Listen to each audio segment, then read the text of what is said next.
বিকেলে আদালতে তোলা হচ্ছে সাবেক নৌমন্ত্রী শাহজাহান খানকে। তাকে 10 দিনের রিমান্ডে নেয়ার জন্য আবেদন করতে পারে পুলিশ।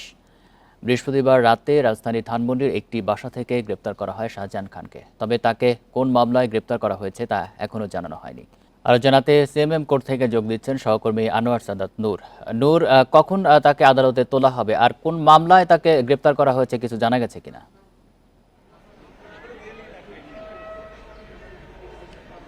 এই যে গত 5ই আগস্ট মানে ছাত্র জনতার যে গণ অভ্যুত্থান তারপরে কিন্তু আওয়ামী লীগের নেতাকর্মীদের অনেকের নামেই মামলা হয়েছে। সেইভাবে কিন্তু শাহজাহান খানের নামেও কিন্তু এরপরে বেশ কয়েকটি মামলা দায়ের করা হয়েছে। তবে তাকে যে মামলায় গতকাল রাতে ধানমন্ডি থেকে আটক করা হয়েছে সেই মামলাটা কি, মানে কোন মামলায়, এখন পর্যন্ত সেটা পরিষ্কারভাবে জানা যায়নি। তাকে আদালতে তোলা হলে হয়তো সেটা মানে পূর্ণাঙ্গভাবে জানা যাবে। তবে আমরা এখন পর্যন্ত জানতে পেরেছি যে বেলা 3টা নাগাদ তাকে এই সিএমএম কোর্টে আনা হতে পারে, মানে শুনানির জন্য তাকে কোর্টে তোলা হবে। এবং আমরা এও জানতে পেরেছি কোর্ট মারফত তারা কিছুটা জানিয়েছেন যে তাকে 2টি মামলায় 10 দিনের রিমান্ড আবেদন করবে যে তদন্তকারী কর্মকর্তা আছে তারা, এমনটাই প্রাথমিকভাবে জানাচ্ছে। তবে পরিষ্কারভাবে বা বিস্তারিত জানা যাবে তাকে কোর্টে তোলার পরে, এবং শুনানির পরে জানা যাবে যে আসলে তাকে কতদিনের রিমান্ড মঞ্জুর করেছেন আদালত।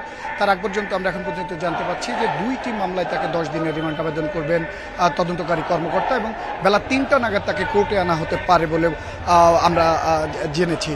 তবে সে তার একটা লক্ষণ বা সেই পরিস্থিতিও আমরা কোর্টকে ঘিরে খেয়াল করেছি যে তাকে কোর্টে আনা হবে এরকম সংবাদ চাওয়ার হওয়ার পরে আমরা দেখেছি যে শুক্রবার হওয়া সত্ত্বেও কিন্তু কোর্টের নিরাপত্তা অধিকতর মানে কিছুটা জোরদার করা হয়েছে, পুলিশ মোতায়েন করা হয়েছে। যদিও আমরা এখনও সেনাবাহিনীর উপস্থিতি এখনও দেখিনি, তবে বরাবর আমরা যেমনটা দেখে আসি যে অভিযুক্ত বা আসামিকে কোর্টে নিয়ে আসার ঠিক আগ মুহূর্তে সেনাবাহিনী এসে যে কোর্টে নিয়ন্ত্রণ নেন এবং নিরাপত্তা নিশ্চিত করেন যেন আসামিদেরকে কোনোভাবেই হেনস্থা বা লাঞ্ছনা না করা হয় বা আক্রমণের শিকার না হতে হয়।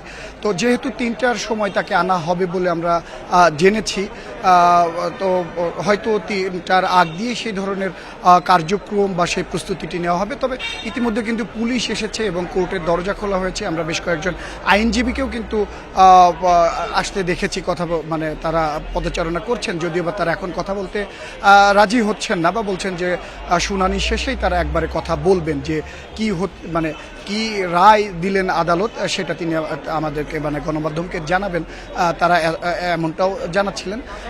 আমরা আবারও জানিয়ে রাখি যে গতকাল রাতে শাহজাহান খানকে আটক করা হয়েছে ধানমন্ডি থেকে। তিনি সরকারের সাবেক নৌপরিবহন মন্ত্রী ছিলেন এবং তিনি মাদারীপুর 2 আসন থেকে 8বারের মতো এবারের নির্বাচিত সংসদ সদস্য ছিলেন, এবং তিনি যে শ্রমিক ফেডারেশন আছেন যে কার্যকরী কমিটি সেখানকার সভাপতিও ছিলেন, এবং তিনি কিন্তু এই শ্রমিক নেতা হিসেবেই অতি পরিচিত এবং আলোচিত এবং সমালোচিত হয়েছেন বারবার তার বিভিন্ন মন্তব্যের কারণে।